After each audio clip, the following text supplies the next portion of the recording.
Assalamualaikum warahmatullahi wabarakatuh. Mimin sekarang mau ke daerah kota Purwakarta dulu ya guys, temen. Oke, lanjut saja ceritanya. Bab 289. Bukankah ini terlalu menakutkan? Pemimpin sekte Dewa Penyihir sepertinya menjadi gila.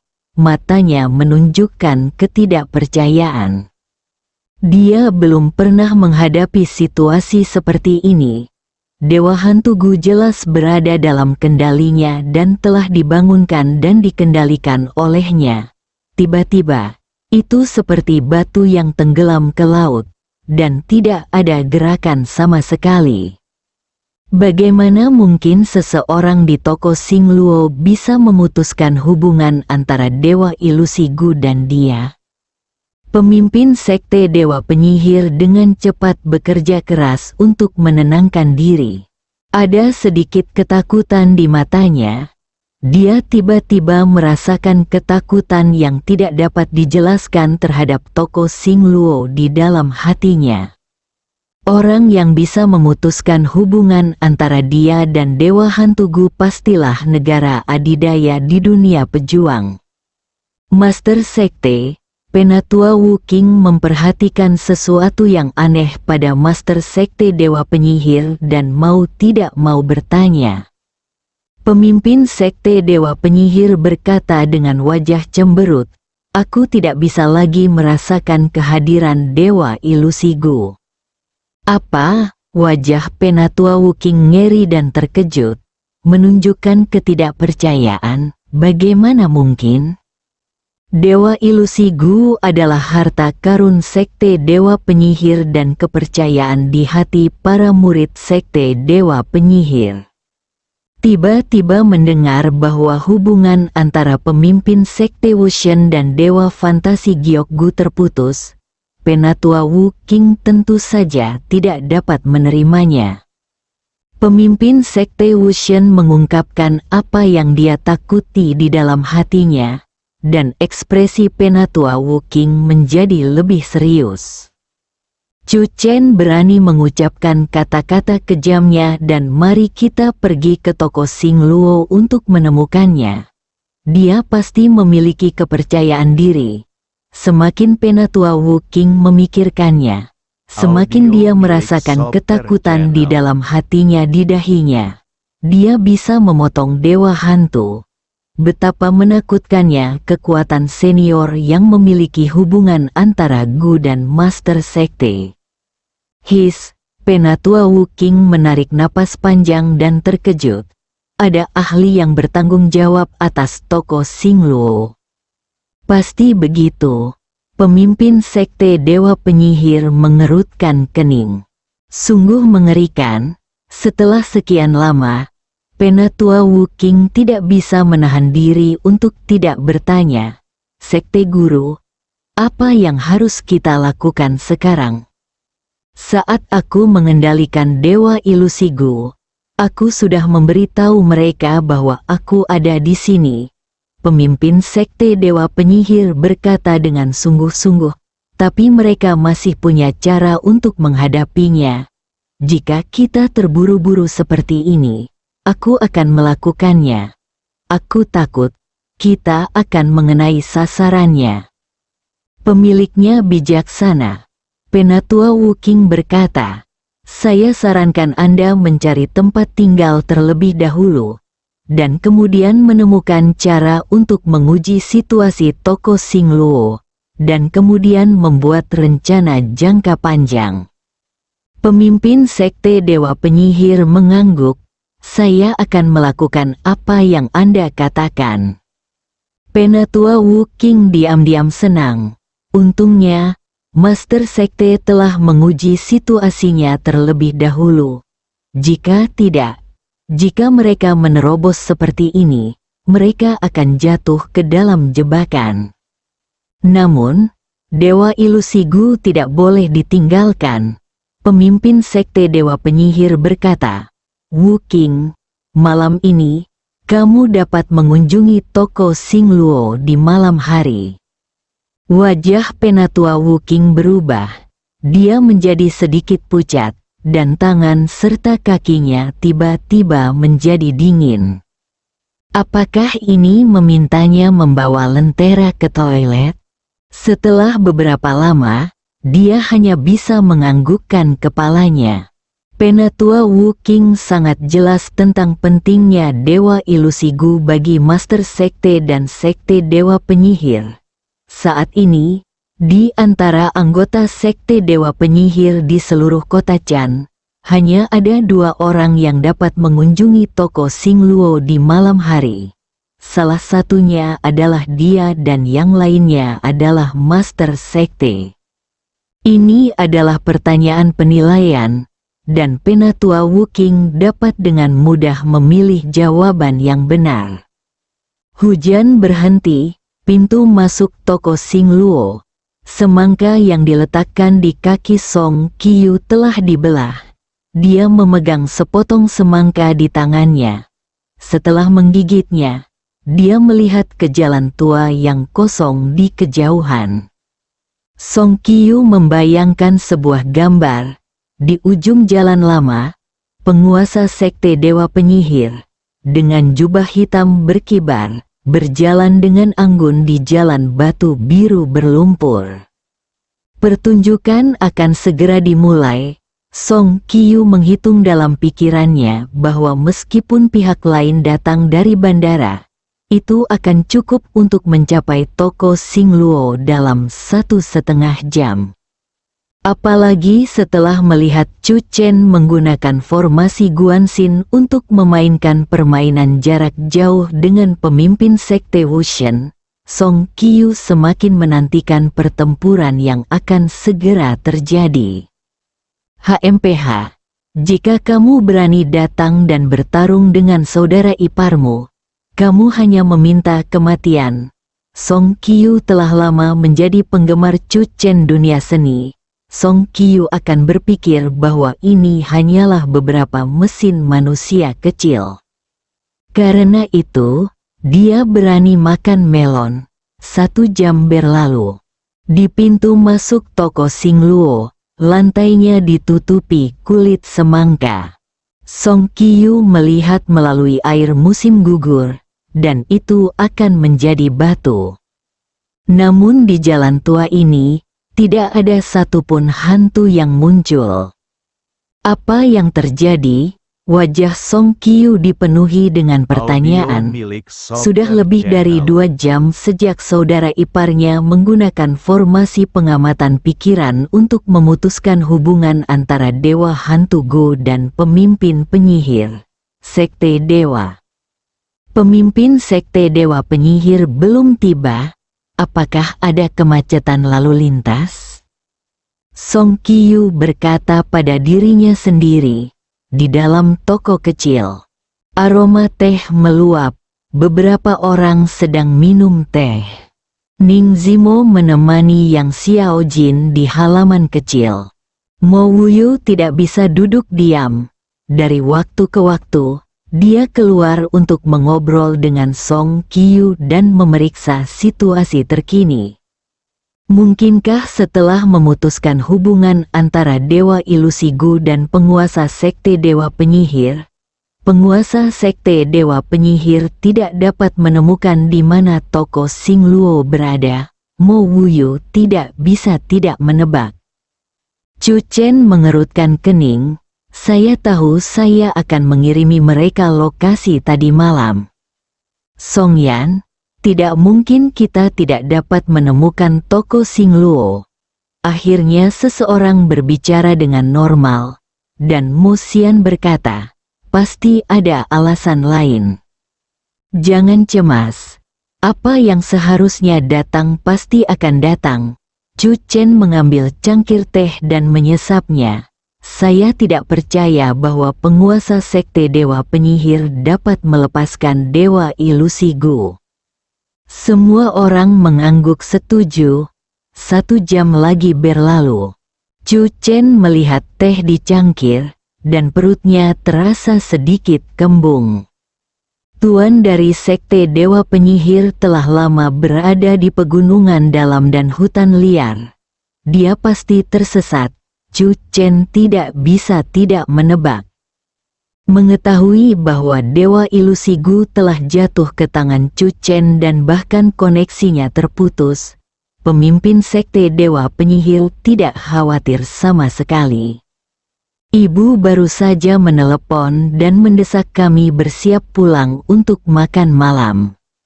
Saya punya tebakan. Kiao Changsheng tiba-tiba memikirkan sesuatu dan menatap Chu Chen dengan ekspresi aneh. Penatua Kiao, beritahu aku, kata Chu Chen segera. Di dunia pejuang, tidak banyak orang yang dapat dengan mudah memutuskan hubungan antara objek Gu dan pemiliknya.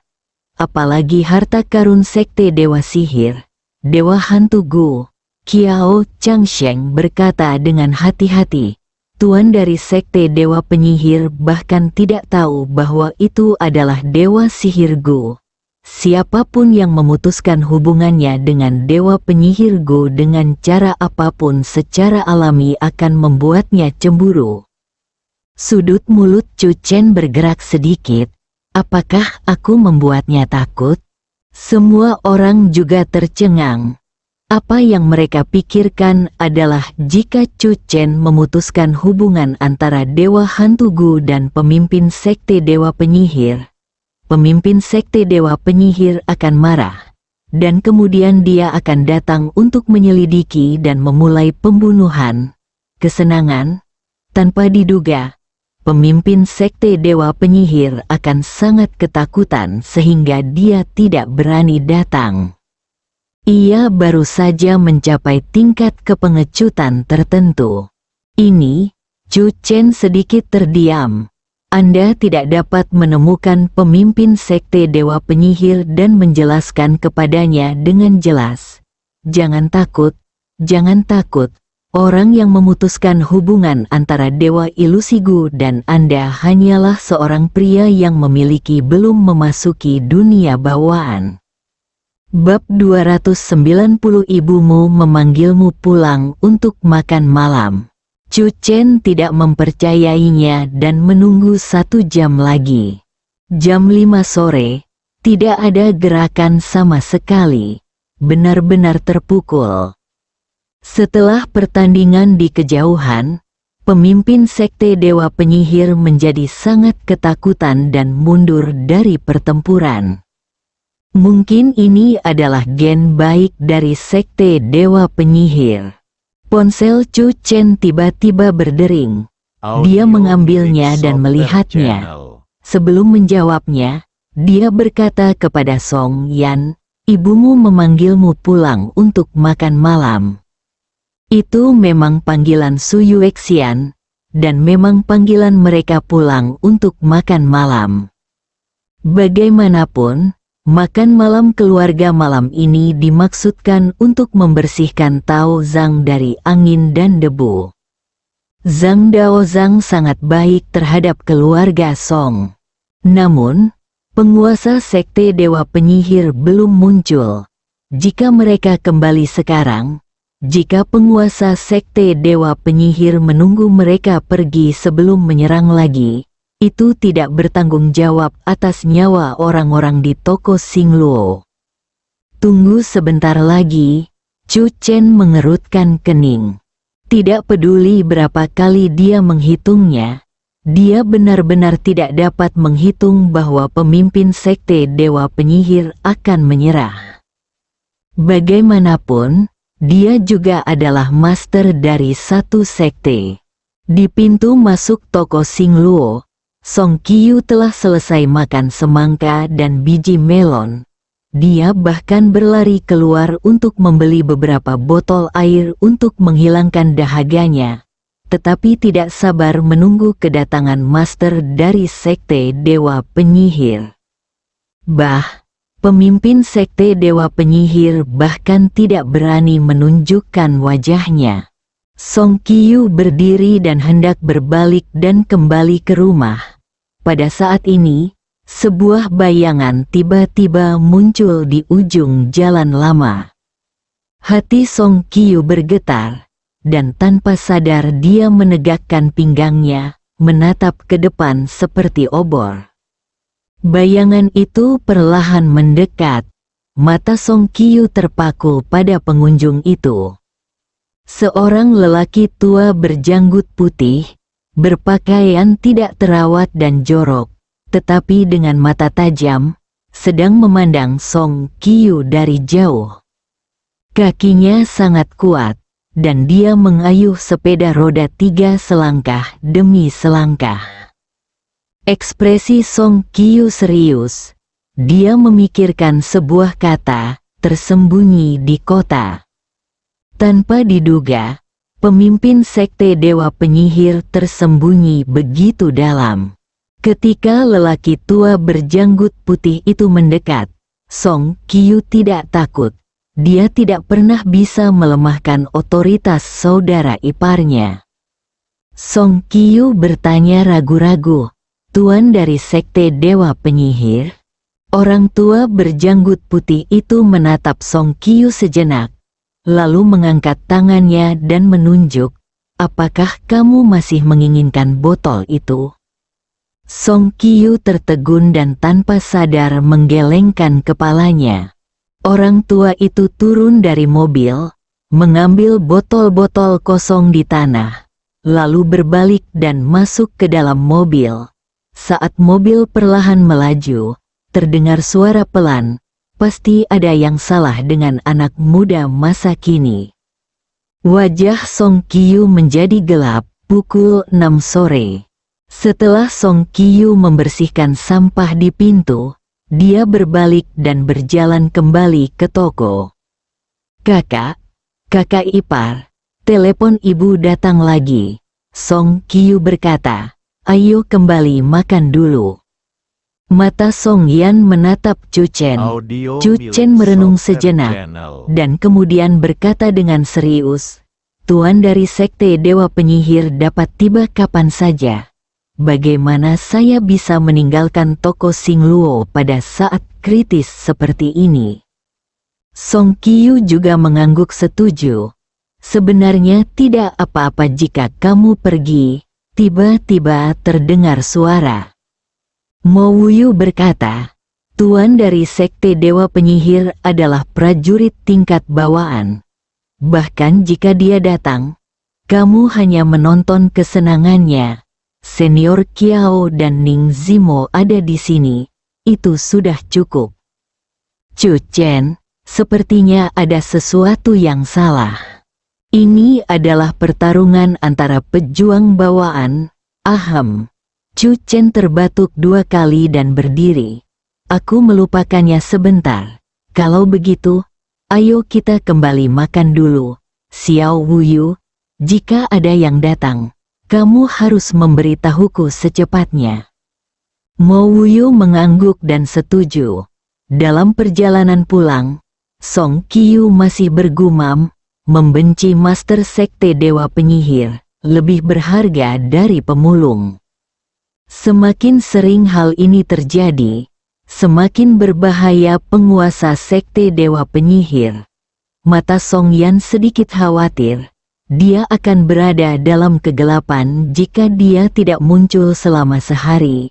Sementara toko Xingluo berada dalam kegelapan, di tempat terbuka dan dapat diserang kapan saja. "Inilah yang aku khawatirkan," Chu Chen berkata dengan suara yang dalam.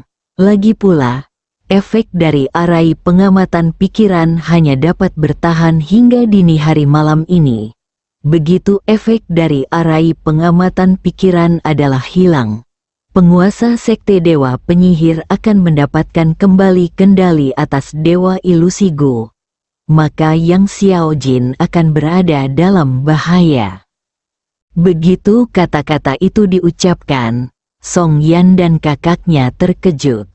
"Kenapa kamu tidak mengatakan apapun di toko Xingluo tadi?" Song Yan bertanya. Chu Chen menjawab, "Saya berencana menunggu sampai saya kenyang." "Lagu Yan lagu Qiu, kakak ipar, bisakah kamu membuat susunan observasi pikiran yang lain?" Song Qiu bertanya. Mengerahkan 2 formasi tingkat tinggi berturut-turut dalam 1 hari agak menguras tenaga. Chu Chen berkata, yang lebih penting, ada beberapa bahan. Hari ini saya telah menghabiskan semua inventaris di toko Xingluo. Dalam waktu singkat, akankah saya khawatir kita juga tidak dapat menemukan materi ini di Cancheng. Kecuali sekte Xingluo, Chu Chen belum pernah melihat sekte Kimen lainnya muncul di kota Chan. Baik itu sekte Wushen atau Gunung Jiwa Hitam, semuanya adalah kekuatan sekte Qi asing yang bersembunyi di kota Chan. Apa yang harus kita lakukan? Song Yan memikirkan rasa sakit yang Xiao Jin hari ini, dan hatinya menegang. Chu Chen, kamu harus memikirkan cara untuk menyelamatkan Yang Xiao Jin. Kembalilah dulu dan temui Dao Zhang Zhang. Chu Chen sudah membuat rencana di benaknya. Meskipun Dao Zhang Zhang masih ada dalam ingatannya, dia tidak bisa merasakan kekuatan Dao Zhang Zhang dalam keadaan itu malam ini. Sebelum fajar, Dewa Hantu Gu hancur. Dalam hal ini, waktu agak terburu-buru, dan Xiao Wuyu mungkin tidak dapat membantu saya. Saya perlu meminjam kekuatan Dao Zhang Zhang. Dao Zhang Zhang memang sangat cakap, tapi Song Qiu mengerutkan kening dan berkata dengan suara yang dalam, Dao Zhang Zhang bukanlah orang yang mudah diajak bicara. Dalam 5 tahun sejak dia berada di keluarga kami, dia hanya punya menangani hal-hal yang berhubungan langsung dengan kepentingan keluarga kami. Hanya dengan begitu dia akan membantu kami. Adapun beberapa masalah pribadi kami, dia tidak pernah memperhatikannya. Tidak peduli apa, kamu harus bertanya pada Dao Zhang Zhang. Song Qiu mengertakkan gigi dan menambahkan. Mobil itu perlahan melaju ke jalan setapak di depan villa keluarga Song. Chu Chen dan yang lainnya keluar dari mobil. Di aula, Su Yuexian telah menantikannya, dan akhirnya tersenyum setelah melihat mobil itu. Dao Zhang Zhang, mereka kembali. Zhang Yongguo segera berdiri dan melihat ke belakang. Sambil menunggu Chu Chen dan yang lainnya kembali, Zhang Yongguo dengan sedih menemukan bahwa tidak hanya Song Changqing dan Song Xieyang, tetapi juga nasib Sister Xiang, yang bertanggung jawab atas kehidupan sehari-hari Chu Chen dan Song Yan, dia tidak dapat melihat dengan jelas. Setelah melakukan perjalanan dan kembali, dunia sepertinya telah berubah. Hal ini membuat Zhang Yongguo merasa sangat sedih. Apakah Anda benar-benar mengalami kemunduran yang begitu jelas? Baru hari ini saya menyadari bahwa saya begitu baik sehingga saya meragukan hidup saya. Dao Zhang Zhang, Song Qiu melangkah masuk dengan antusias. Zhang Yongguo melirik Song Qiu, diam-diam menghitung jarinya, lalu menghela nafas. Tentu saja, tidak bisa melihat menembus. Dao Zhang Zhang, sudah lama sekali sejak kamu tidak melakukan ramalan untukku. Song Qiu tahu bahwa Zhang Yongguo pandai meramal. Jadi dia tidak sabar untuk mendekatinya dan berkata sambil tersenyum, Taois Zhang, tolong beritahu saya apakah saya punya kekayaan baru-baru ini. Wajah Zhang Yongguo menjadi gelap. Anda tahu keahliannya? Mengapa Anda ingin mengejeknya? Zhang Yongguo tiba-tiba merasa tidak senang dengan Song Qiu. Song Qiu tidak tahu berapa banyak dia akan membayar untuk kata-kata ini di masa depan. Dia masih menatap Zhang Yongguo dengan penuh harap. Zhang Yongguo langsung mengabaikan kata-kata Song Qiu, melirik Song Yan, terus mengabaikannya, dan akhirnya matanya tertuju pada Chu Chen. Bersambung.